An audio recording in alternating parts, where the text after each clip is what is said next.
Taiwan पर कोई देश आग से ना खेले, चीन ने एक बार फिर कहा। यूएन में चीनी प्रतिनिधि ने दी अमेरिका को चेतावनी। ये उसी के विजुअल से, उन्हीं के विजुअल दिखाइए जरा।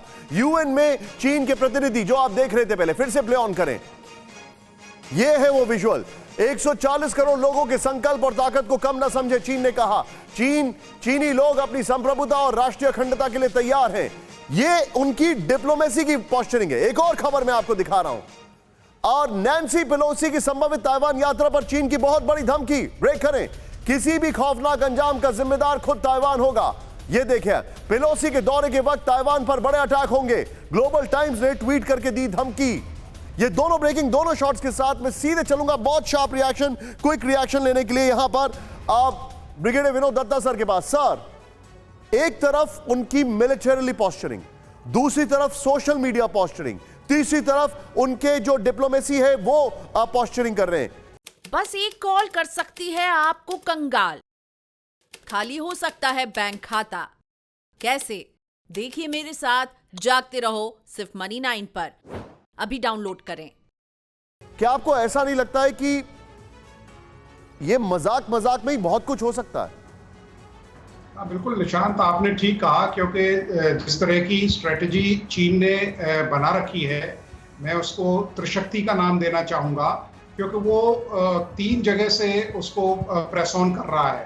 पहली बात तो देखिए, मिलिट्रीली हालांकि कोई काइनेटिक ऑपरेशंस की अभी कोई संभावना नहीं है, लेकिन जिस तरह से फोर्स प्रोजेक्शंस उसने किए हैं, जिस तरह से उसने अपने ट्रुप्स को स्टेज फॉरवर्ड किया है, खासकर वो 73 इन्फेंट्री ब्रिगेड ग्रुप है, उसमें वो काफ़ी एक्सरसाइजेस कर रहा है। दूसरी चीज़, उसने बिल्कुल साफ और वाज़ेह कर दिया है, साफ बता दिया है कि नैन्सी के विजिट के बाद चाइना बिल्कुल एक्सेप्ट नहीं करेगा अमेरिका का कोई इंटरफेरेंस। तीसरी चीज़, आप ये देखिए, साइकोलॉजिकल वॉरफेयर पे भी चाइना काफ़ी एग्रेसिव है।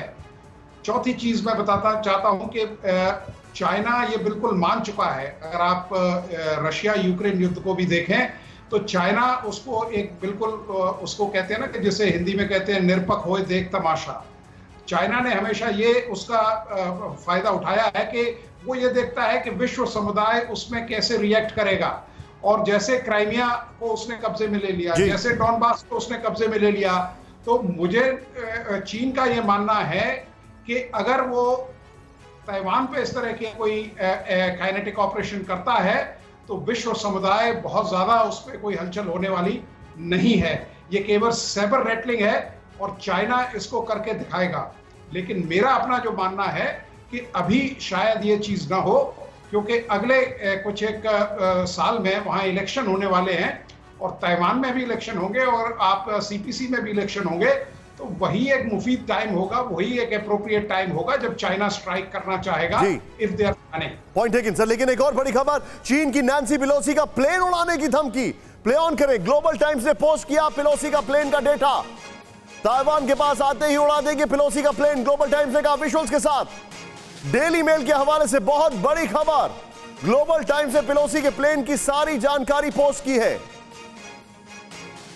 सीधे बिग वॉल पर आइए, यह बड़ी हैरान करने वाली खबर है। अब तो they have cross the line. ये जो हमारे पास इंफॉर्मेशन आ रही है, ये देखिए आप, ग्लोबल टाइम्स की जो वार्निंग है क्या है, प्लेन उड़ाने की धमकी दी है। चीन के सरकारी मीडिया ने नैन्सी पेलोसी के फ्लाइट डेटा को पोस्ट करते हुए बड़ी धमकी दे दी है। क्या कहा उन्होंने? यहां पर चीन ने कहा है कि वो नैन्सी पेलोसी का हवाई जहाज उड़ाने को तैयार है। ग्लोबल टाइम्स ने यूएस एयरफोर्स के जेट की तस्वीरों की साथ नैन्सी पेलोसी की फ्लाइट की सारी जानकारी पोस्ट की है, फ्लाइट के रजिस्ट्रेशन नंबर के साथ। यह भी लिखा है कि प्लेन 32,000 फीट की ऊंचाई पर उड़ रहा है। ये कितना डराएंगे, जैसे नैन्सी पेलोसी डर जाएंगी इनसे। लेकिन इस सब के बीच में एक और बड़ी खबर, ध्यान से देखिएगा। पेलोसी के शेड्यूल को लेकर अमेरिका ने बनाया सस्पेंस। ब्रेक करें। पेलोसी के शेड्यूल में सिंगापुर, मलेशिया, साउथ कोरिया का नाम। पेलोसी के शेड्यूल में ताइवान को लेकर खामोशी। विजुअल्स के साथ पेलोसी के शेड्यूल पर चीन पहले ही दे चुका है धमकी।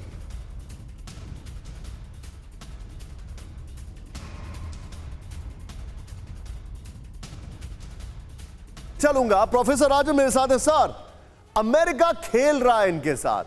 क्या ऐसा नहीं संभव है कि अल्टीमेटली पेलोसी जाए नहीं ताइवान, क्योंकि शेड्यूल में उनका ताइवान नहीं दिया उन्होंने, या एक सरप्राइज विजिट कर दें और ये जितना भी अपना डेटा रिकॉर्डर है ये करते रहे, अमेरिका सिर्फ इनको टेस्ट कर रहा है? ये भी तो हो सकता है। नहीं, मुझे लगता है कि जो नैन्सी पेलोसी का विजिट है, ये स्पीकर का विजिट एक इम्पॉर्टेंट विजिट माना जाता है और चीन को लगता है कि उनके विजिट होने से उसमें जो ग्लोबल डिप्लोमेसी है उसमें ताइवान का रिकॉग्निशन, ताइवान की पब्लिसिटी मिलेगी और उसको वो चीन नहीं चाहता है। लेकिन सबसे इंटरेस्टिंग जो बोला कि आपने बोला निशांत, बिल्कुल सही बोला कि अमेरिका ताइवान के साथ भी खेलना शुरू कर दिया है। अब देखें कि नैन्सी पेलोसी के विजिट को लेके एक ठीक है, चीन विरोध कर रहा है, चीन के लोग ग्लोबल टाइम्स बोल रहा है, वहाँ के एक राइटर बोल रहे हैं कि वो उसको उड़ा देंगे, वो अलग बात है। लेकिन अमेरिका में ही अमेरिका के जो फोर्सेस हैं, डिफेंस के फोर्सेस हैं, डिफेंस के जो सेक्रेटरी हैं, वो बोल रहे हैं कि नैन्सी पेलोसी को नहीं जाना चाहिए। प्रेसिडेंट बाइडेन से पूछा गया कि आप इस पे क्या कमेंट करते हैं। प्रेसिडेंट बाइडेन बोलते हैं कि नैन्सी पेलोसी का पर्सनल मामला है और उनको हम कुछ नहीं कर सकते। तो एक देखें कि जो अमेरिकन पॉलिसी में एक यूनिटी होनी चाहिए ताइवान को लेके, वो नहीं दिख रहा है। और बाइडेन, आपने कुछ दिन पहले सुना हो कि टेलीफोनिक बातचीत हुई थी उनकी शी जिनपिंग से। तो आखिर अमेरिका क्या करने की कोशिश कर रहा है? अगर ताइवान को सपोर्ट करने की कोशिश कर रहा है तो क्या वहां पे शी जिनपिंग से केवल बात करने से हो जाएगा? और बाद में उन्होंने ताइवान का मुद्दा क्यों नहीं उठाया? तो मुझे लगता है कि अमेरिकन पॉलिसी में कोई भी कंसेंसस नहीं है ताइवान को लेके। ताइवान जानते हैं कि आप एक रिकॉग्नाइज स्टेट नहीं, अमेरिका नहीं करता, भारत भी नहीं करता और ज्यादातर देश नहीं करते हैं। और यहाँ तक कि इकोनॉमिक जो फोरम्स है वहां पे भी वो उसको लाने की बात नहीं करते हैं। कुछ दिन पहले जब बाइडेन जापान के विजिट पे थे तो वहां पे उनसे पूछा गया था कि अगर ताइवान पे अटैक करता है चीन तो क्या आप आएंगे? तो उन्होंने गलती से बोल दी थी कि हाँ, ताइवान को डिफेंड करने आएंगे। लेकिन उसके बाद तुरंत वहां के जो दूसरे जो एक्सपर्ट्स हैं उन्होंने उनको समझाया और उन्होंने बोला कि ऐसा नहीं होगा, वो एक स्लिप ऑफ टंग था। क्या आपका म्यूचुअल फंड सही है? फिर क्यों नहीं हो रही कमाई? जानिए मेरे साथ म्यूचुअल फंड सेंट्रल में, सिर्फ मनी 9 पर। अभी डाउनलोड करें।